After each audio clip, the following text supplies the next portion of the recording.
เจ้าตั้งสามประการอันมีพระพุทธพระธรรมพระสงฆ์อันเป็นสรณะตีเปิงตีเคารพนับถืออันสูงสุดในชีวิตกราบคารวะแทบไตไวสาปุญญาปารมีธรรมพระมหาเถรานุเถระเจ้าคณะพระสังฆาธิการภิกขุสงฆ์สมณเณรจุตนจุองค์อันหมายมีพระเดชพระคุณหลวงปู่พระเทพโกศลที่ปรึกษาเจ้าคณะภาค7เจ้าอาวาสวัดศรีโสดาพระอารามหลวงตำบลสุเทพอำเภอเมืองจังหวัดเชียงใหม่พระเดชพระคุณหลวงป่อท่านเจ้าคุณพระเทพปริยัติเจ้าคณะจังหวัดเชียงใหม่เจ้าอาวาสวัดเจ็ดยอดพระอารามหลวงตำบลจ้างเผือกอำเภอเมืองจังหวัดเชียงใหม่ตลอดจนพระมหาเถรานุเถระครูบาสังฆภิกขุสงฆ์สมณเณรจุตนจุองค์โดยความเคารพเจริญสุขเจริญปอนปออกไม่ออกศรัทธานาบุญพุทธศาสนิกชนทุกท่าน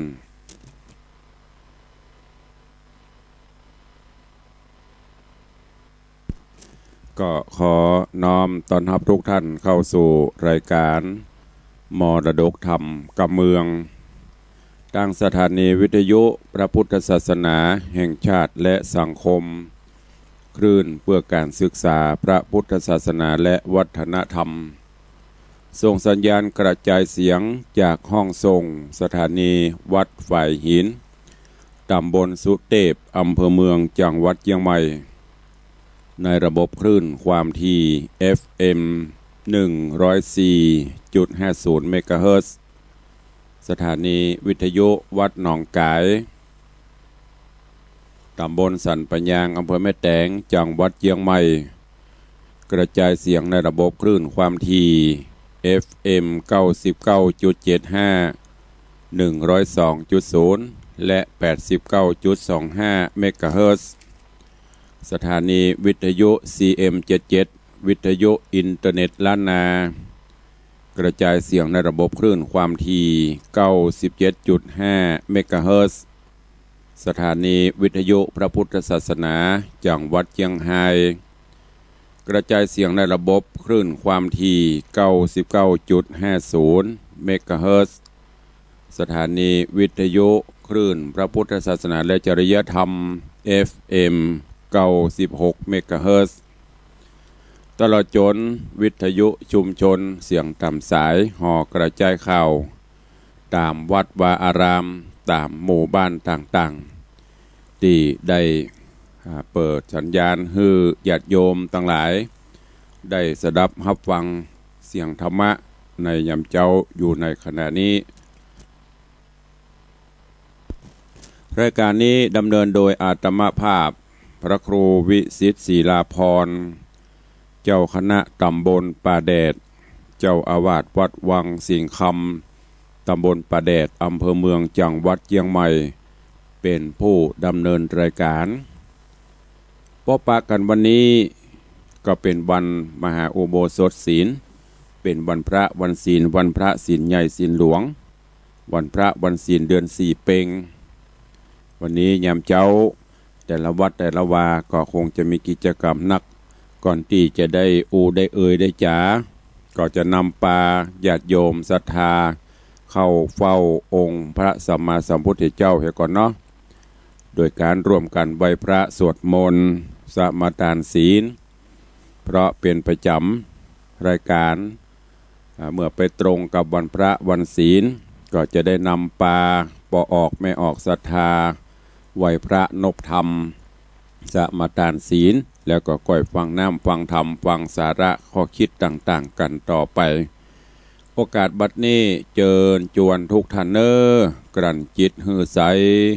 กลั่นใจหื้อสะอาดไผ่ที่มีดอกไม้ธูปเทียนที่ได้เตรียมไว้ตั้งแต่ตะวาอยู่บ้านอยู่จองก็ยื่นโยงองค์การ พื่อที่เราจะได้ถวายธูปเทียนมาลาดอกไม้แด่องค์สมเด็จพระสัมมาสัมพุทธเจ้าอันเป็นจารีตหีดห้อยที่ได้ปฏิบัติมาณโอกาสบัดนี้เชิญทุกท่านกราบพระพร้อมกันแล้วเราจะได้ไหว้พระนบธรรมแล้วก็สมทานศีลเป็นลำดับไป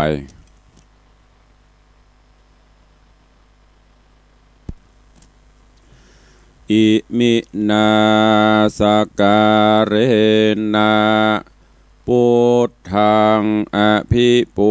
ชยามะอิมินาสการเรนะธัมมังอภิปูชยามะอิมินาสการเรนะสังฆังอภิปูชยามะอะระหังสัมมาสัมพุทโธภควาพุทธังภควันตังอภิวาเทมิสวากขาโตภควตาธัมโมธัมมังนะมัสสามิสุปฏิปันโนภควโตสาวกสังโฆสังฆังนะมามิหันทะมยังพุทธัสสะภควโตบุพพาคณมกาลังกะโรมะเสนะโมตัสสะภควโตอะระหะโตสัมมาสัมพุทธัสสะนะโมตัสสะภควโตอะระหะโตสัมมาสัมพุทธัสสะนะโมตัสสะภควโตอะระหะโตสัมมาสัมพุทธัสสะ อิติปิโสภควาอะระหังสัมมาสัมพุทโธวิชชาจารณะสัมปันโนสุขโตโลกวิทูอนุตตโรปุริสะธรรมัสสารถิสัทธาเทวมนุษสานังพุทโธภควาติสวากขาโตภควตาธัมโมสันทิฏฐิโกอากาลิโกเอหิปัสสิโกโอปัญญิโกปัจจัตตังเวทิตัปโปวินยูหิติสุปฏิปันโนภควโตสาวกสังโฆอุชุปฏิปันโนภควโตสาวกสังโฆญาญะปฏิปันโนภควโตสาวกสังโฆสามีจิปฏิปันโนภควโตสาวกสังโฆยะทิทางจัตตาริปุริสายุคานิอัฏฐปุริสาปุคคลาเอสะภควโตสาวกสังโฆอาหุนยโย ปาหุนยโยทักกินยโยอัญชลีกาลนิโยอนุตตรังปุญญเขตังโลกัสสาติ ได้ไหวพระนบธรรมเข้าเฝ้าองค์พระสัมมาสัมพุทธเจ้าวันพระวันมหาอุโบสถศีลวันนี้เป็นที่เรียบร้อยไปแล้วต่อนี้ไปตั้งจิตตั้งใจ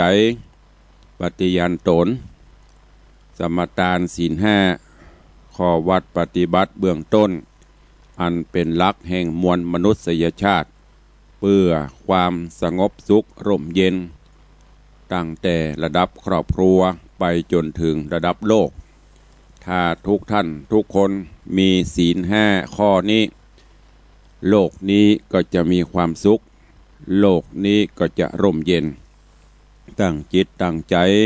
สมาทานศีลเนอ นะโมตัสสะภะคะวะโตอะระหะโตสัมมาสัมพุทธัสสะนะโมตัสสะภะคะวะโตอะระหะโตสัมมาสัมพุทธัสสะนะโมตัสสะภะคะวะโตอะระหะโตสัมมาสัมพุทธัสสะพุทธังสรณังคัจฉามิ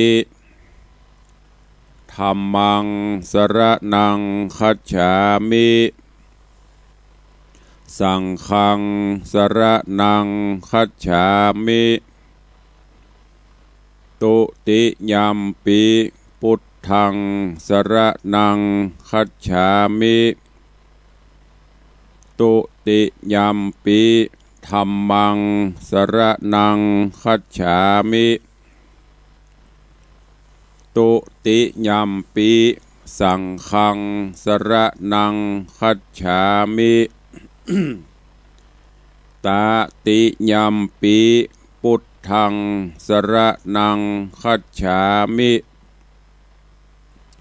ตติยัมปิธัมมังสรณังคัจฉามิตติยัมปิสังฆังสรณังคัจฉามิปานาติปาตาเวระมณีสิกขาปะตังสมาติญามิอะตินนาตานาเวระมณีสิกขาปะตังสมาติญามิกาเมสุมิจฉาจาราเวระมณีสิกขาปะตังสมาติญามิมุสาวาตาเวระมณีสิกขาปะตังสมาติญามิ สุลาเมรยะมัชฌะปมาทัฏฐานาเวระมณีสิกขาปะตังสมาติญามิอิมานิปัญจสิกขาปตานิสีเลนะสุขติงยันติสีเลนะโภคะสัมปทาสีเลนะนิพุติงยันติ ตัสสมาสีลังวิโสทะเย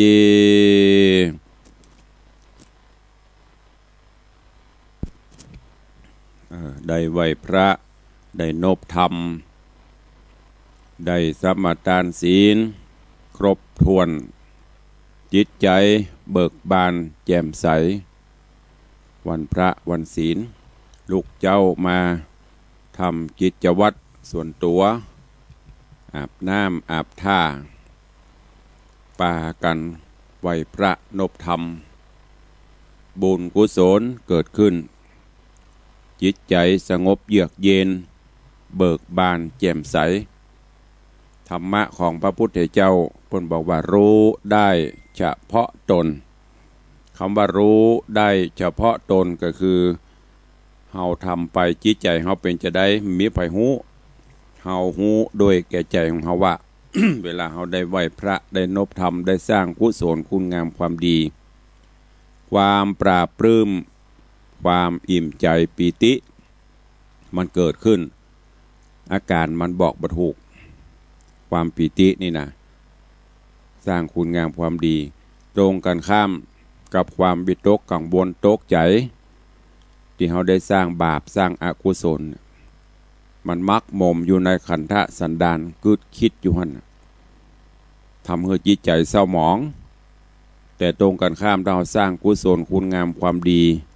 นึกถึงคราใดนึกถึงเมื่อใดจิตใจก็เบิกบานแจ่มใสเมื่อจิตใจเบิกบานแจ่มใสสุขภาพก็ดีขึ้นอันนี้คือผลพวงมันจะเป็นช่วงข้อต่อกันไปลองสังเกตพอเนอะตื่นเช้ามาอาบน้ำอาบท่าเสร็จตั้งจิตตั้งใจให้ดีให้งามบ่เครียดไปอย่างกับมันมีการไหวพระนบธรรมนั่งสมาธิแล้วก็เริ่มปฏิบัติงานในรอบวันกันกรองเอาคนเดียวว่าเมื่อทำแล้วมันเป็นจะได้ม่วนกับม่วนกะคำว่าม่วนนี่คือม่วนจิตม่วนใจกะจะได้กะก็วิเคราะห์เอาเนอะวันนี้วันพระวันศีลวันนี้ตู้ลงก็ขอสลับรายการนำเอาสาระคติเรื่องราวของประเพณีวันนี้ประเพณีเดือนสี่เปงเนี่ยก็จะได้เอาเกี่ยวกับเรื่องราวประเพณีตาลข้าวใหม่แล้วก็ประเพณีตาลหลัวหิ่งพระเจ้าหลายวัดหลายวาโดยเฉพาะแถวรอบนอกถอกนิคมคำเปิดมีการวันนี้ตั้งแต่ตีสี่ตีห้าพระเจ้าประสงค์ทำวัดสวดมนต์เสร็จเปิดจะเผาหลัวหิ่งพระเจ้าแตกตุ่มต่ำจ้ะโอ้ม่วนลูกมันไปเจ้าถ้าคนที่บ่ฮู้เรื่องอันยังที่ไหนต่ำแต่ถ้าคนเฒ่าคนแก่หรือคนสมัยสมังเคิมคนหมอกกลางคนบ้านเฮานี่ยังจะฮู้โอ้วันนี้วันศีลโลกเปิ้นเผาหลัวพระเจ้าก่อนเปิ้นเอาบอกไม้บงไม้สร้างเขาใส่แตกตุ่มต่ำวัดนั้นพ่องวัดนี้พ่องอย่าแล้วตีมันโล่งแต่ก่อนเดี๋ยวนี้ตีมันไข่ทีไปบ้านจัดสรรมันนักไปตีบทีตีมันเก่าแต่บ้านจัดสรรมันนักเสียงมันก็เลยไม่ค่อยถึงเพราะนั้นวันนี้ก็เลยจะนำเอาเรื่องราวนี้มาเล่ามาสู่มาอูให้ฟังเพราะลูกหลานตันเต้าก็ดีคนรุ่นใหม่ก็ดีจะบอกไว้หูที่บอกหูก็เพราะห่างเหินห่างจากวัฒนธรรมประเพณีอันดีงามเจนเปาะเจนหม่อนเจนบันพระโจรธรรมาไปพอไปมองข้ามว่าเป็นเรื่องของความคลับคลึเป็นเรื่องของสมังเคิมเป็นเรื่องของอย่างก็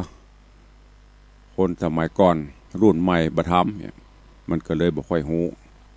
ญาติโยมทั้งหลายประเพณีตาลขันเข้าตาลหลวงหิ่งพระเจ้าเป็นประเพณีที่มีมาแต่อดีตการชาวล้านนาโดยเฉพาะตั้งเหนือเขานี่ภาคเหนือเขาเนี่ยล้านนาภาคเหนือเขานี่มันจะมีวิถีชีวิตที่ผูกพันกับการประกอบอาชีพโดยเฉพาะแล้วก็ทางเกษตรกรรมที่เขามักจะได้ยินติดปากเพิ่นว่าเงี้ยให้ใส่นาหลังจากเก็บเกี่ยวแล้วเพิ่นก็จะเงี้ยให้ปลูกพักปลูกไม้โดยเฉพาะวัฒนธรรมเกี่ยวกับข้าวโดยมีความเชื่อมโยงกับความศรัทธาในพระพุทธศาสนาเมื่อถึงวันเพ็ญเดือนสี่หรือบ้านเฮาฮ้องว่าเดือนสี่เปงเดือนสี่เหนือเนี่ยเป็นเดือนยี่ของต่างใต้ต่างภาคกลางเปิ้นก็จะอยู่ในช่วงเนี้ยเดือนมกราคมแต่ปีนี้อย่างที่ตุลุงเคยเล่าให้ฟังมันนอกรอบปี2563เนี่ยมันนอกรอบวันเวลามันบวยหมุนปิ้วปี63วันที่9มกราจำได้อยู่เป็นเดือนสี่เปงแล้วก็หมุนปิ้วมาถึง29ธันวาเดือนสี่เปงเนี่ยอันเป็นการเป็นฤดูที่เปิ้นเก็บเกี่ยวข้าวตะกอนนี่เดือนสี่แล้วเนี่ยเปิ้นเก็บข้าวตะกอนเขาเอาไปกระโตกในหอมเข้าไม่ขึ้นลงแขกกันลงเกี่ยวข้าวเกี่ยวน้ำกันบ้านนี้จุ่ยบ้านนั้นจุ่ยบ้านนี้เปิ้นเอามือเอาวันกันแต่ว่าประเดี๋ยวนี้มันบวยเอาการกำกับสตางค์เข้าบ้าน รถเกี่ยวรถปลูกรถตัดรถไถดมล่มๆกลางโต้งพุ่นก็เดี๋ยวก็นับใส่กระสอบขึ้นรถไปพุ่นละก่อนนี้เปิ้นเอามือเอาวันเก็บเกี่ยวกันเอาเข้าขึ้นยุงขึ้นฉางแล้วโอ้สบายอกสบายใจโดยความเชื่อแล้วเจ้าล้านนาเฮานี้มักจะนิยมนำไปทำบุญก่อนโดยที่เปิ้นมีจุดมุ่งหมายเพื่อสร้างกุศลให้แก่ตัวเก่าและผู้ที่ล่วงลับไปคนตะกอนนี้เปิ้นบ่าบดีกินก่อนตาลลูนเปิ้นจะกินเนี่ยเปิ้นเอาไปตาลเนี่ยก่อนเนาะจึงเกิดประเพณีตาลเข้าใหม่แล้วก็ในวันเดียวกันเนี้ยก็จะมีประเพณีตาลหลัวหิ่งไฟพระเจ้าเพื่อที่จะจุดถวายเป็นพุทธบูชาและก็มีวัตถุประสงค์เพื่อผ่อนคลายความหนาวความเย็นให้กับพระเจ้าพระสงฆ์องค์เนนศรัทธานาบุญที่มาทำบุญอันนี้เป็นความหมายทางธรรมก็คือ เป็นพิจารณาปัญหาธรรมคือเฮาเนี่ยเผากิเลสตัณหาเผาความโลภเผาความโกรธเผาความหลงตัณหา3อย่างเนี่ยโลภโกรธหลงเนี่ยอันจะเป็นเหตุแห่งความฮ้อนไปในจิตในใจเป็นเหตุให้สร้างอกุศลกรรมให้เกิดขึ้นประเพณีตาลหลวงหิ่งพระเจ้านั้น เกิดขึ้นก็เพราะเหตุผลทางภูมิศาสตร์ต่างๆตัวเพราะนั้นอันนี้ถ้ามองได้ถึง2อย่างถ้าต่างพระพุทธศาสนา บนเชื่อนผอมคติธรรมคือว่าเป็นการเผากิเลสตัณหาของเฮาเพราะนั้นเจ้าเนี่ยอย่างที่ทุลุงบอกเราจะได้ยินเสียงแตกตุ่มต่ำวัดต่ำวาแต่ที่วัดวังสิงคำนี้ก่อนมาบ่เคยขาดบ่เคยละมีทุกปีแต่ปีนี้มันจะมีงานซ้อนกันก็เลยยกยอดไปเป็นวันที่31แห่ง2 คืนเพราะว่าเขาจะมีพิธีตุลุงก็เลยบอกตุเจ้าเขาของเฮานี่ยกไปเพราะว่าเมื่อคืนวันที่31ศรัทธามามันจะหนาว ว่าวันนี้ก็เพราะแค่หนาวตะได้เนี่ยอย่างที่ว่ามันเปลี่ยนแปลงไปภูมิศาสตร์ระบบนิเวศต่างๆมันเปลี่ยนไปเมื่อก่อนนั้นมันหนาวเน็บหรอโป๊ดไปวัดหนาวสั่นสีปากสีคอหีบปากหีบคอหันไฟไหนรอซะเดี๋ยวนี้มันพอฮ้อนแต่ถ้าต่างนอกนี่บนฮ้อนเด้อต่างชนบทนอกบ้านนอกนิคมคามนี่นะเย็นนะเปิงแต่ในเวียงนี่โอ้ฮ้อน นะอันนี้คือการเผาหลัวหิ่งพระเจ้าตามคติความเชื่อของบรรพชนเฮาที่สืบทอดมาเป็นระยะเวลาเนิ่นนานมาจนถึงการปัจจุบันนี้หลายวัดหลายวาครูบาสังฆะเปิ้นก็รักษาหีดห้อยไว้บ่ให้มันสูญหายไปพร้อมกันนั้นการตานเข้าใหม่นี่ ก็เป็นประเพณีที่ปฏิบัติสืบทอดกันมาเมื่อนานนักแก่ ชาวบ้านก่อนที่เปิ้นจะนำเข้าใหม่ที่เปิ้นเก็บเปิ้นเกี่ยวไว้บนหล่องเข้าบนยุ้งบนฉางที่บ้านก่อนที่เปิ้นจะกินจะขายเปิ้นจะเอามาตานก่อนเอามานึ่งแล้วก็เอาไปใส่บาตรเอาไปตานขันเข้าเอาไปอุทิศบุญกุศลฮือกับญาติกาพ่อแม่พี่น้องบรรพชนสัมปันธะวงศาบุคคลอันเป็นที่ฮักติดเปิ้นได้ลารับดับสังขารไปโดยเฉพาะพ่อแม่พ่ออุ้ยแม่มอนเปิ้นเป็นเจ้าของที่เจ้าของดินแดนแผ่นดินมาก่อนเปิ้นทุกอย่างคนแต่ก่อนเปิ้นจะสอนไว้ก็เป็นการแสดงออกถึงความกตัญญูกตเวทิตาตัวเองบ่ละบ่ลืมเจ้าของผืนแผ่นดินที่เปิ้นได้ได้อาศัยมามันก็จะเอาไปตานก็เป็นการดีแล้วก็แถมอย่างหนึ่งเข้าตานแล้วเปิ้นก็บางเที่ยวเปิ้นก็เอาไปใส่กลางต้งกลางนาเจ้าตี่เจ้าแดนเป็นการไปขอขมาพระแม่โพธิ์ศพตลอดจน สิ่งศักดิ์สิทธิ์เตปาฮักที่เปิ้นปกปักรักษาผืนแผ่นดินให้แน่เฮาหั่นก่อนที่จะนำเข้ามากินการต้านเข้าใหม่ในแต่ละบ้านหรือแต่ละท้องถิ่นก็จะมีวิธีการนำเข้ามาถวายแตกต่างกันออกไป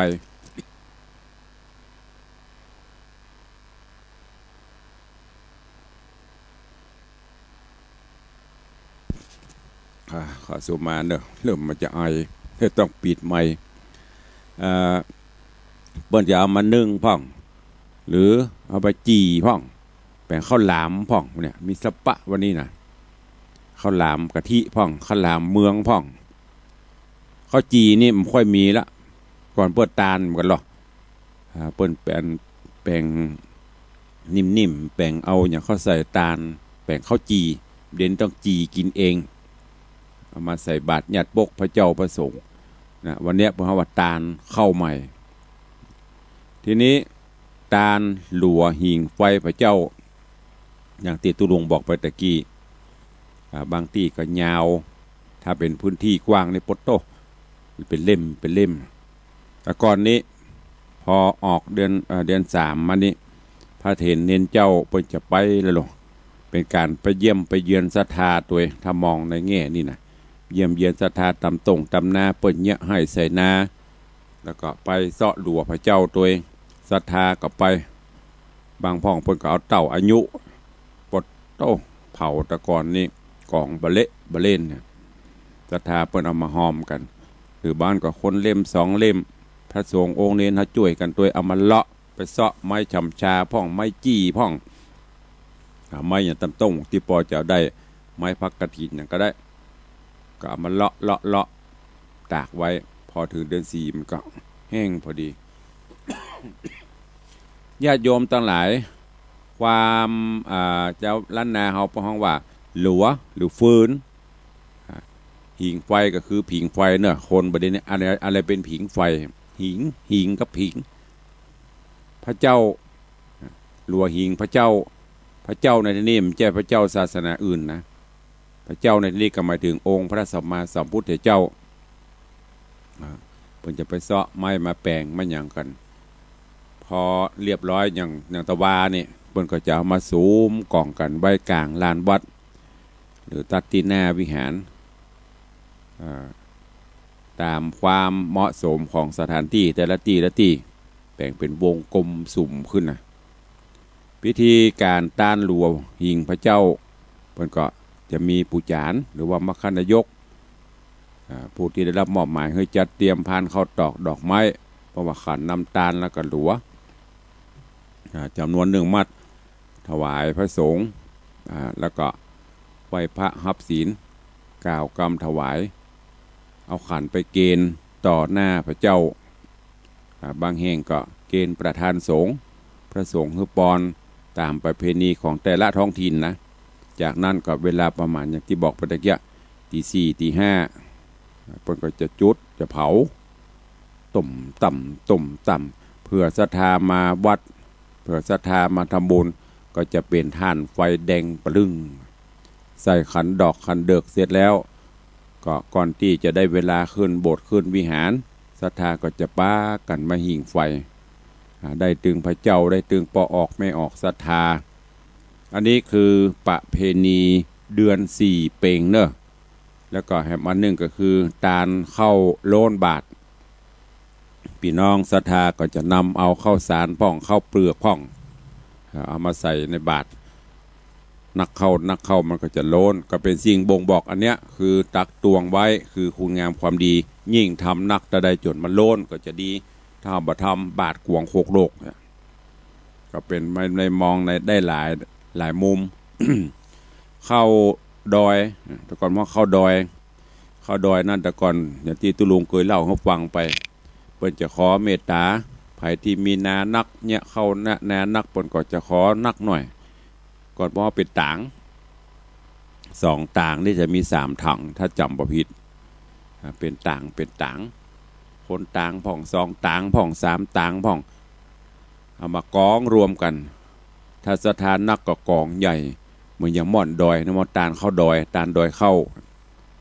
ถ้ามันใส่บาทนี่มันรอบาทเข้าล้นบาทเอาเข้ามันล้นบอกมาให้บัดทีสิ่งเหล่านี้เกิดขึ้นเมื่อใดญาติโยมเกิดขึ้นเฉพาะเดือน4เพ็งนะหรือเดือน4ในช่วงเดือน4เนี่ยบางวัดเพิ่นก็จะตกลงกันเอา8 ค่ำกะแฮม8 ค่ำก็ได้บ่ผิดนี่คือเรื่องราววัฒนธรรมจารีตฮีดหอยของล้านนาเฮาอันเป็นฮีดเป็นหอยประเพณีที่ดีงามสืบทอดกันมายาวนานตั้งแต่บรรพชนทำมาละภาคเหนือล้านนาเฮาเพราะประเพณี12 เดือนมันจะมีเป็นเดือนไปแล้วก็เดือน4เดือน5เดือน6นี่ก็จะมีเนี่ยมาปล่อยหลวงพ่องปล่อยล้อพ่องเพราะมันเป็นช่วงที่เปิ้นเก็บเกี่ยวเข้าสถานที่ก็เอื้ออำนวยฟ้าฝนก็บ่ค่อยมี อากาศก็ดีก็เลยมีกิจกรรมเหล่านี้เกิดขึ้นถ้าเดือนเมษาปีใหม่สงกรานต์มันฮ้อนเปิ้นก็โหดน้ำกันเนี่ยอันนี้คือภูมิปัญญาบรรพชนบรรพบุรุษเฮาเปิ้นได้หากิจกรรมแต่ละเดือนเอามาวางเป็นปกติหรือว่ามาวางลำดับขั้นตอนไว้เฮาท่านทั้งหลายอันเป็นลูกเป็นหลานก็ได้สืบทอดมาจนถึงการรับปัจจุบันนี้นั่นก็ช่วยกันช่วยกันสืบสารรักษาฮีดหอยครองวัดประเพณีวัฒนธรรมเหล่านี้บ่ฮื้อมันได้สูญหายซึ่งหลายๆอย่างก็กำลังจะคลืบคลานหายไปหายอย่างโยมทั้งหลายลองสังเกตพอจะหูไปคนเดียวอย่างประเพณีปล่อยหลวงเนี่ยก่อนนี้เปิ้นกินตาลหอมกันโลพี่น้องบ้านนั่นไปหอมบ้านนี้ไปหอมบ้านนั่นปี่ไผ่น้องมันเป็นการเชื่อมสัมพันธไมตรีระหว่างครอบครัวระหว่างสายโลหิต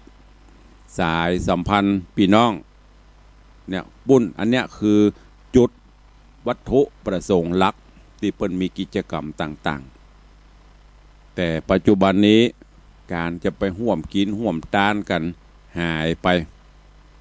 กูบ่ไปหามึงก็มาหากู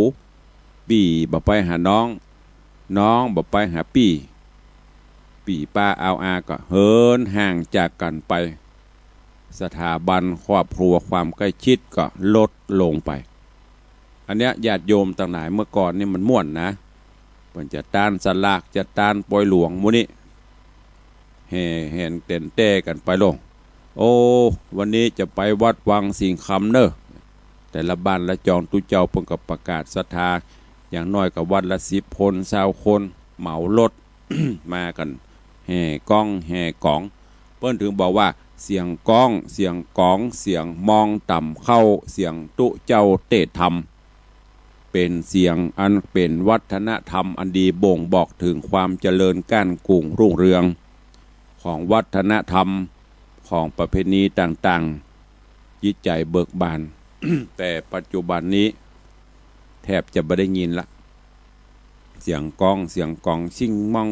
องแต่ก่อนนี้ทุกบ้านจะต้องมีคนตีจ้างกองชิ่งบ่อมชิ่งมองนะเดี๋ยวนี้ไม่จ้างขลงปงปังไปหมดเพราะมันเกิดแหมสิ่งนี้ขึ้นมาก็คือออร์แกไนซ์หมู่ที่เปิ้นฮับเหมาจัดงาน นะเปิ้นไปฮับจัดเป็นขบวนหมู่เฮาก็ไปยืนพอแต่ก่อนนี้เปิ้นมีการจ้างหรอฟ้อนเล็บกับมีกูบ้านกูจองมองเซิงสะบัดใจฟ้อนดาบมีกูบ้านเดี๋ยวนี้ไปพอแต่ละบ้านไม่มีไปจ้างต้องไปจ้างตั้งนักศึกษาลูกหลานตั้งนาฏศิลป์ปุ่นมาสืบมาตอดไว้ถ้ามีนาฏศิลป์มันก็หายหมดสิ่งเหล่านี้มันเกิดขึ้นก็เพราะความเปลี่ยนแปลงต่าง หลายๆด้านก็จะไปเพื่อมันเปลี่ยนบุยเนอะหมู่เฮาเจ้าข้าทั้งหลายช่วยกันห่วงแหนไว้ตัวเองวัฒนธรรมอันดีงามเหล่านี้ถ้ามันหายไปหมดก็นั่นแสดงว่าชาติความเป็นอยู่สิ้นสุดลง ป่วยได้อู้ก็ลวดอู้ไปถึงปุ่นแม้แต่วัฒนธรรมการกินวัฒนธรรมการอู้กรรมสรรพนามแตนตัวเหล่านี้เฮาเริ่มไปยึดเอาวัฒนธรรมต่างอื่นเอามาผสมปนเปกันไปวัฒนธรรมเฮาก็เลยหายอย่างเมืองเหนือเขาเนี่ยเมื่อก่อนปออุ้ยไม่หมอนเขาเปิ้นหนุ่งสิ้นหรอกหนุ่งสิ้นตีนจกเก้าผมแก่นจันหนุ่งเสื้อผ้าเมืองอันเป็นฮีตเมื่อก่อนถ้าขึ้นมาเชียงใหม่หรือว่าภาคเหนือเขามาตั้งอย่างไปห้องเนาะมาห้อมเมืองแป้มีหมดหรอเดี๋ยวนี้หายเป็นแก๋งแคไปหมดคนเฒ่าจะมาเก้าแก่นจันเก้าผมปอกซอกแก่นจันกับบหารละ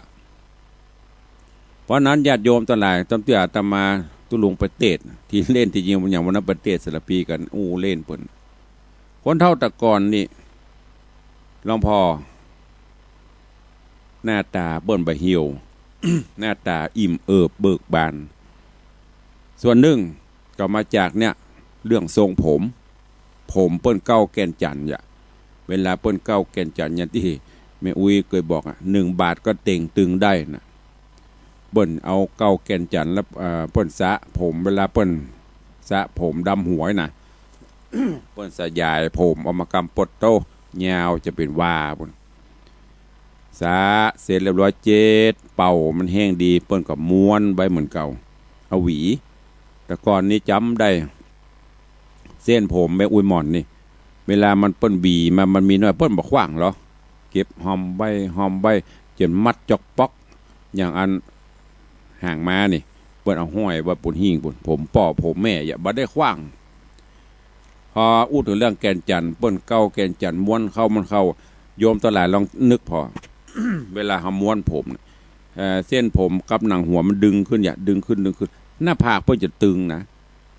โดยไม่ต้องไปเสริมเติมอย่างละมันต้องไปผ่าตัดดึงหน้าดึงกลางคนตะก่อนน่ะแล้วเปิ้นใส่จี้หูเปิ้นให้ปดโตอันบะเล่นนะเวลาเปิ้นยิงเท่าหูเปิ้นยานตรงดอกหูเล่งตืดบึดอ่ะก็พอนะมันอิ่มนะอันนี้ก็เลยจินตนาการย้อนไปถึงหน้าแม่อุ้ยมอนว่ะหนังคนเท่าแหมยานเถิบทึ่งค่ะลูกหลานมันนอนตัวยิ้ม ดึงคนเท่าดิบดีโดนยิกเรียนนิมหานละคนเท่าจะมานั่งเหี่ยวนั่งยันนะมันก็มีวิวัฒนาการเปลี่ยนแปลงไปเป็นสิ่งบ่งบอกถึงความเป็นอยู่ของเฮาถ้าหันมาอู้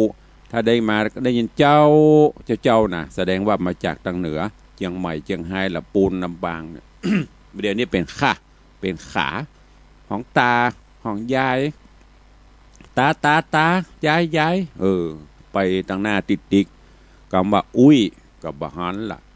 มอนกับบะหันละไปเอาของเปิ้นของทวดเนี่ยมันก็เลยบุหูว่าเฮาอยู่ถิ่นฐานใดเปิ้นจะบอกว่าอย่างก็สันดานสอภาษากิริยาสอสกุลนี่กะถ้าจำบ่ผิดเปิ้นมาพี่คะพี่มาจากไหนจ๊ะเฮาถ้าบดอดไทยอยู่เปิ้นมาจากเชียงใหม่ค่ะท่านลองเฮาโจทย์ข้าเจ้ามาจากเชียงใหม่เจ้าวัดโทมันบ่งบอกถึงวัฒนธรรมวิถีเฮาจะเปิ้นบอกว่าบ้านนอกนะเปิ้นจะม่วนเปิ้นม่วนสมัยก่อนได้ยินตู้ลุงทองเปิ้นว่าได้ถ้าใครเป็นเจ้าก็ฮึอู้กำเมืองถ้าใครเป็นข้าก็ฮึอู้กำไทยของเปิ้นไม่เป็นได้หลวงพ่อก็ตู้เจ้าเขาลองฟังค่ะข้าเจ้าก็คือเจ้านาย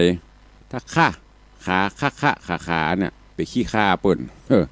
อันนี้เปิ้นมันเด้อตุลุงก็มาเล่าฝากไปฉะนั้นวันนี้เป็นวันเดือน4เปงได้นำเอาเรื่องราวเหล่านี้มามาจ๋าแทนรายการมรดกธรรมกับเมืองพองเนาะสลับสับเปลี่ยนกันไปได้หลายรสชาติอย่าปอไม่เอาได้กำไฮนะ ตุลุงก็โผลขวายเสาะมามาจ๋าให้ฟังยำเจ้าวันนี้ก็เวลาก็ไปเวยเนาะเกือบจะ7 โมงละตอนนี้ก็ตั้งนอกก็ญาติโยมกำลังตานขันเข้าขันน้ำเงียบพอดีตุลูกวัดลูกวาก็ช่วยกันปั่นปอน ท่านพระครูสมุวิศวถามวันนี้ท่านพระครูออกก็เลยว่าออกกะแถมอย่างก็ใกล้การใกล้งานตัวเก่าได้มาย้ำมาเตือนมาประชาสัมพันธ์อู้จ๋ากับญาติโยมศรัทธาเนอะ ก็หวังว่าเรื่องราวที่นำมาอู้มาจาในวันนี้คงจะเพิ่มเติมเสริมแต่งสิ่งที่ขาดไปที่ศรัทธาหูแล้วก็จะได้หูแชมขึ้นไปแหมมันมาจะอีกาอันที่ยังบอกหูก็จะได้หูเตียบไปเข้าวัดโหอันนี้เปิ้นอย่างเผาอย่างบึ้งบ้างกู้ศีลยังบริยินเฮาก็จะได้หูจะได้ทราบและจะได้จดจำนำไปเล่าขานสู่ลูกหลานกันต่อไปขอฝากไว้เนอะก่อนที่จะอู้จ๋าภาษาหน้าไม้ตามปกติก็ขอแจ้งให้ญาติโยมต่างหลายทำกำเนอะกำหนดการงานมหาพุทธาภิเษกเสกซ่อมย้อมยกพุทธปิมปาสารูปเจ้าพระเจ้าทองคำหลวงป่อพระสิงห์คำและวัตถุมงคลต่างๆที่วัดวังสิงห์คำได้แจ้งให้ญาติโยมต่างหลายได้หูได้ทราบมาเป็นระยะเวลาเมินงานยังมีเหมือนเดิมเนอะมีเหมือนเดิมตามกำหนดการเดิมคือวันพุธนี้วันที่30เมื่อแรงวันพุธก็ประมาณ4-5 โมงเย็นจะได้แห่อังคาดอาราธนาสารูปหลวงป่อพระสิงห์คำเข้าสู่ร่มอารามวัดวังสิงห์คำวันฮือวันที่31ปีเก่า ปี63จะป่นก็ช่วงตั้งแต่เมื่อแรงเนอะวันที่31เริ่มเวลาเมื่อแรงเมื่อค่ำเป็นต้นไปเมื่อคืนดมเจมเมื่อค่ำประมาณ7 โมงครึ่งหรือทุ่มครึ่งเป็นต้นไปก็จะเริ่มเข้าสู่พิธีการจุดเทียนมหามงคลต่างๆไปตามลำดับพระเจ้าพระสงฆ์เถรานุเถระอันมีพระเดชพระคุณหลวงป่อพระเทพปริยัติหลวงพ่อเจ้าคณะจังหวัดเชียงใหม่ได้เมตตามาจุดเตียนใจ แล้วก็พระเถราจารย์ก็จะนั่งปรกอธิษฐานจิตปลุกเสกซ่อมย้อมยกวัตถุมงคลต่างๆพระสงฆ์แถมชุดหนึ่งก็สวดมนต์ตันไปพร้อมกันชุดที่นั่งก็นั่งไปชุดที่สวดก็สวดไปเสร็จเรียบร้อยแล้วได้ถวายวัตถุประทานตยทานชุดแรกจากนั้นก็จะเป็นการเทศธรรมกันแรกก็คือปัฐมะหรือว่าปฐมสมโพธิปฐมก็คือกันแรกเทศจบต่อด้วยพุทธาภิเษกต่อด้วยธรรมจักรปวัตนสูตรแล้วก็สวดเบิกโดยคณะสวดของวัดสลีสีโสดาท่านเจ้าพระครูมนูนกิจานุกิจหัวหน้าคณะสวดเบิกไปตามลำดับเวลาประมาณตีหนึ่งตีสองก็จะเริ่มกวนเข้าทิพย์เข้ามัทุปญาตเพื่อค่อนรุ่งมากก็สุกพอดีก็จะได้พิธีสวดไข่ตาพระเจ้าหรือว่าสวดเบิกเนตรก็จะเริ่มประมาณตีสี่จบแล้วก็ถวายเข้ามัทุปญาตเป็นการสิ้นสุดพิธีการเบิกเนตรพระเจ้าก็เป็นตนเป็นองค์ฉลองสมโพธิเป็นที่เรียบร้อยมอกตีนไฟยกสถาก็กินข้าวต้มกันไปวันที่1อันเป็นรุ่งอรุณเบิกฟ้าวันใหม่ปีใหม่จากนั้นก็เวลาประมาณ9 โมงก็จะได้เจริญพระพุทธมนต์สืบโหราจตาเสริมปารมีธรรมขจัดปัดเป่าสิ่งชั่วร้ายอัปมงคลโรคภัยไข้เจ็บโควิดโคแวดโควอดโคอย่างต่างๆคือมันหมดไปจากขันธสันดานจากบ้านจากจองจากวัดจากวาจากปอมสถานเนอะเสร็จแล้วเขาก็จะได้มอบถวายต้นเงินต้นทองปัจจัยต้นเงินปัจจัยต้นทองต้นเพชรที่ญาติโยมได้แจ้งความจำนงเข้าร่วมมอบถวายเสร็จแล้วก็จะมีการแลกของขวัญตัวบางน้อยๆอันแรกของขวัญดูก่อนแล้วลุงจะแจ้งคำกรรมเพราะว่ามันเป็นสถานการณ์นี้อาจจะยกเลิกไปกินข้าวน้ำจำข้าวตอนเสร็จก็เสร็จพิธีบ่ฮู้เตือนลองดูกรรมแล้วจะแจ้งฉะนั้นก็ขอแจ้งให้ญาติโยมศรัทธาเนอะ บ่ต้องกลัวแต่ว่าก็บ่ประมาททางวัดก็ร่วมกับทางเจ้าหน้าที่อสมสาธารณสุขเพิ่นก็จะมาตั้งจุดคัดกรองวัดไข้เจียวล้างมือหน้ากากก็จะไปลืมเนอะเอามาตัวถ้าบ่มีทางวัดก็พอจะมีให้อยู่แต่มันถ้ามันนักไม่ใช่ว่ากลัวได้ซื้อนะมันมีขายไปซื้อนักก็ขายเพิ่นมาขายนักก็จะมีไว้แจกสำรองพ่องสำหรับท่านที่มีอยู่ก็เตรียมมาตัวเองก็นั่งตามระดับระยะห่างรับรองมาเป็นอย่างเอาอาพุทธกุลธรรมกุลสังฆกุลเนี่ยเป่าเข้าไปขจัดปัดเป่าก็ลองพอกะช่วงก่อนที่มันมาครั้งแรกหรอกวันดีคืนดีเพิ่นก็บอกให้ทุกวัดจัดการสวดพุทธมนต์เพื่อขับไล่โควิดแล้วนี่เขาจะสวดมนต์หรอไม่ใช่ปากันไปกินเหล้าเข้าคลับเข้าบาร์หรอมาทำบุญน่ะถึงวันเนี่ยอย่างเป็นที่เปิ่งเกี่ยวเจ้า3ประการเนี่ยเป็นที่เปิ่งมันจะมาตายกับวัดนี่คือมันโหไปเนาะ มันจะมานั่งไหว้พระไหว้เจ้าแล้วมันจะตายก็คือมันโหไปอันนี้ก็ฝากไว้กับญาติโยมทั้งหลายเนอะแล้วแต่ท่านทั้งหลายแล้วแต่ผู้มีบุญไผ่มากกับเป็นบุญกุศลกลัวล้ำบ่มาก็บ่เป็นอย่างตามใจทุลุงจัดระบบเฮือเต็มตีคัดกรองเต็มตีตามมาตรฐานสากลของเปิ้นบ่ได้ย่อนอันนี้ก็ฝากไว้เนอะวันนี้อนุโมทนาบุญขอบคุณกับโยมแม่รัตดาวันสุภาถาบ้านปงผาลาดเวียงปะเป้าก็ร่วมโมทนาบุญกองเงิน ต้นเงิน1 ต้นแม่หอมปิ่นทองในเมืองก็ร่วมโมทนาบุญมาด้วยพ่อเพชรแม่กาบแก้วคำเปงลักปันสันเมงก็ร่วมพระป่ากองเพชรต้นเพชรมาด้วยก็ขอบคุณอนุโมทนาบุญเนอะขอบคุณแม่คำมูลบุญเทพอันนี้บ้านห้างต่ำเบียงปะเป้าจังหวัดเจียงไฮ้พร้อมกันนั้นตะวานี่ก็มีโยมคุณโยมมานิดโยมสายคำทาทงบ้านสันต้นทงอำเภอเมืองละปูนแล้วก็มีโยมสมหวังกันทิยะปุจานวัดศรีบุญเรืองหนองหอยได้นำเอาอย่างก็ส้มปล่อยดอกสลับปีดอกคำฝอยและปัจจัยเพิ่นเอามาร่วมโมทนาถวายตาลตะบานโอ้ถุงเบลเล่นเป็น10 กว่ากิโลนะก็จะได้เพิ่มเติมแหมวันนั้นโยมแม่ก็เพิ่นเอามาฮื้อก็ใส่เป็นถุงอันเนี้ยจะได้แจกศรัทธาญาติโยมฮื้อปูจาไว้ฮื้อปูจาไปอาบไปสละสลงขับไล่โรคภัยไข้เจ็บก็ขอบคุณอนุโมทนาบุญด้วยเนอะแล้วก็มีหลายท่านที่ให้หอมมาตัวเองขอบคุณครับอย่างก็ตำนักพระองค์ดำบ้านปากยิ้วตะวันนี้ลูกบ่าวเปิดโทรศัพท์มาแจ้งร่วมถวายตาลต้นเพชรต้นทองต้นเงินต้นทองต้นเพชรอะไร7 ต้นอีกลืมไปละไม่ได้จดไว้สักคำต้นเพชรต้นทองต้นเงินตัวของรับเป็นอย่างจองก็สารูปพระรูปพูดรูปของพุทธเจ้าพระเจ้าสิงห์คำเนื้อสำริดตัวก็ขอบคุณเนอะขอบคุณกับครอบครัวแม่บัวจันทร์ขวัญศรีบงที่เล็กแม่ลีมเนอะแต่ว่าได้นำปัจจัยมาห่วมโมทนาบุญตัวขออนุโมทนาบุญเอาละเนาะเหลือเวลาแถมหน่อยเปิดหน้าไมค์อู้จากันตามภาษาที่ได้ดำเนินการมาใครฟังอยู่จะอู้จะเอ่ยจะจาจะสนทนาบุญกุศลกับตุลุงก็เจริญปอนเข้ามาได้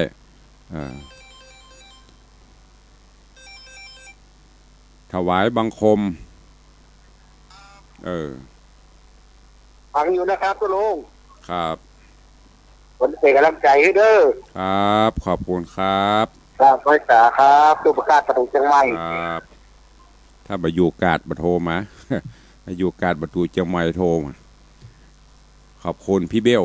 อนุโมทนาบุญตอนนี้พี่เบี้ยวอยู่กาดประตูเชียงใหม่เปิดตุลุงแยกกลางเต็มกาดประตูเชียงใหม่ฮั่นขอบคุณตัววันนี้ภัยแจงบัตรละวันนี้เจ้าของถิ่นเปิ้นมาเอาสายต่อไป0817836540 ใครจะอู้ตัวตุลุงเข้ามาเด้อ0817836540เข้ามาฟังอยู่ที่ไหนต่างใดไปวัดหมดอีดักบิ่งบินบ่อยสายที่สองเจริญปอนท่านโยมธนวัฒน์สุสิงห์คำ เจริญปอนคุณการบารมีคุ้มครองท่านพระครูพิสิทธิ์ศิลาพรด้วยเลยครับอนุโมทนาเนอะอยู่ไหนขับรถอยู่ครับขอเชิญท่านพระครูทุกคนนะครับผู้มีบุญมาเข้าในวังนะครับตามที่พระครูเพิ่นบอกเพิ่นเชิญมานะครับครับอนุโมทนามารับของขวัญปีใหม่มารับปฏิทินวัตถุมงคลแล้วก็รับส้มปล่อยเอาไปอาบน้ำตลาดสลุงบ้านจองนะครับขอบคุณนักเนอะไว้สาครับได้งานเข้ามาติดๆแล้วสาธุบุญรักษาเนอะเจริญปอนครับไว้สาครับขอบคุณกับพี่แอธนวัฒน์เนอะเป็นห่วงเป็นหามโทรศัพท์เข้ามาฮื้อกำลังใจมาห่วมบุญตัวแล้วก็เจิญจวนศรัทธาตัวเนอะถูกเจริญปอนได้สาท่านพระครูเจ้าเจริญปอนกันเปิ้นตรวจเบิกให้เปิ้นทายทอดเขาเจ้าถ้าบ่ได้ทายนะแม่เนอะธรรมดาถ้าใครฟังกลับมาในวังไปเนอะไปก็บ่ได้ติดเตียงไปกระจายท่านพระครูก็เอาใจไปเนอะฟังตั้งใจเอาเพราะว่าถ้าถ่ายทอดไปมันจะกระลึกคึกโครมแล้วไปก็เอาแบบภายในการว่าไว้โอกาสหน้า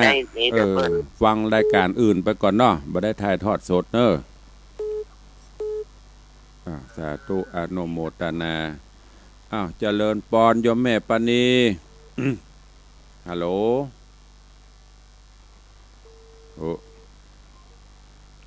เจริญปอนแม่ปานีหายเจ็บปวดสายมันหวานกันหมดเข้ามาใหม่โยมแม่เปิดติดเตียง เปิดใครฟังพอดีมันสถานการณ์ยินแม่เนอะก็ไว้โอกาสหน้าก้อยจริงถ้าพระครูเพิ่นจะมาแต่ว่าบัดลิงบัดทำบาทายทอดสดละเจริญปอนที่มันรู้แต่เจ้าว่าแหละว่าใหญ่กำลังฟังอยู่จ้ะสาธุอนุโมทนาเนอะมันผูกมันต้องมาวันที่วันที่1ปุ่นเอามันผูกมันคมป้อมมีอย่างค่อยมาก็ตามใจโดยแต่เวลาสาธุอนุโมทนาสาธุไปปกขวายไปขึ้นวิหารเนี่ยสาธุเด้อจะเลินปอนจะเลินปอนสาธุขอบพระคุณอนุโมทนาเด้อจะเลินสาธุจะเลินปอนเจ้าแม่สุภลักษณ์ปินตาเสน ก็ตะกี้ก็เป็นเสียงของพี่แอธนวัฒน์หรือพ่อเลี้ยงทรงวันนี้ปัตโตสุชาดานำร่องเปิ้นเด้อพ่อเลี้ยงเด้อสุชาดามาวัดก่อนเปิ้นตี4ป่ายกะ ทุกเจ้ากำลังเปิดไฟเปิดอย่างแป๊บนึกว่าไผ่โยมปีทัดพิชาเขาตื่นจะเมื่อตี 3แล้วท่านมันรับมาใส่บาตรได้ชนะเลิศเนอะรางวัลที่1มาก่อนเปิดสุชาดามาถวายข้าวเจ้าวันนี้พ่อเลี้ยงก็ออกรถขับรถปฏิบัติหน้าที่อยู่แต่ว่าขอบคุณตัวโยมธนวัฒน์หรือพ่อเลี้ยงส่งกับปนางหรือพี่นางโยมปีทัดพิชาก็ได้ซื้อผ้าขาวที่สำหรับเราจะเอามาครอบพระเศียรก็คือหัวก็คือศีรษะนะยันหลายกรรมตุลุงก็ถ้าเป็นใจกับพุทธรูปนี่ปนใจราชาศัพท์เพราะพุทธเจ้าคนนี้ปนเป็นกษัตริย์หรอก เป็นห้องว่าพระเศียรก็คือครอบเศียรครอบหัวอันเดียวก่อนขออู้นี่ก็เดียวก่อนเดี๋ยวจะประจบ ครอบเศียรตือมดตือมวลแต่ว่าซื้อมาถวาย1พับก็ประมาณ30 เม็ดเพราะเขาจะต้องครอบไม้ทุกองค์แล้วก็ซื้อไม้โขนไก่อันอ่อนนุ่มเพื่อที่จะเอามาไว้ทำความสะอาด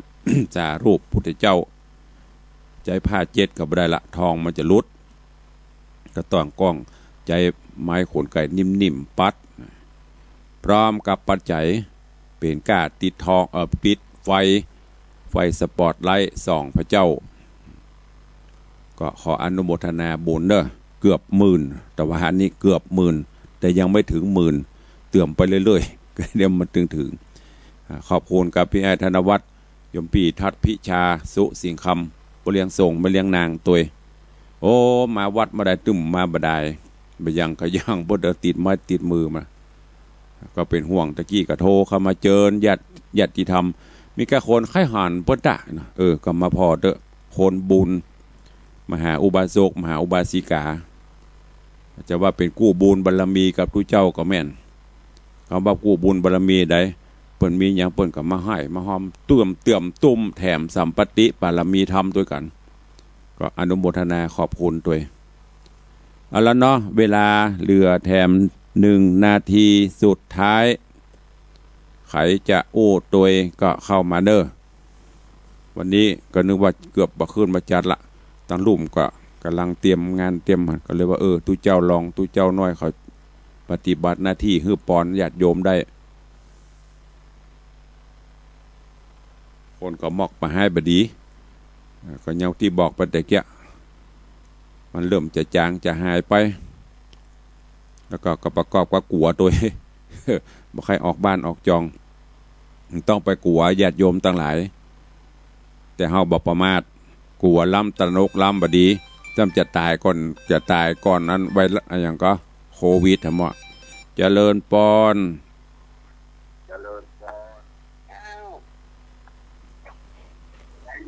บ้านแหละเจ้าบ้านแหละได้ยินละ อ๋อเจ้าจะเอาต้น300นั่นต้นเจ้าชื่อหยัง อันปนลินเมกานิกานะกะเจ้าลูกกำลังลูกเก่งลายมันปอนลินแม่กานิกา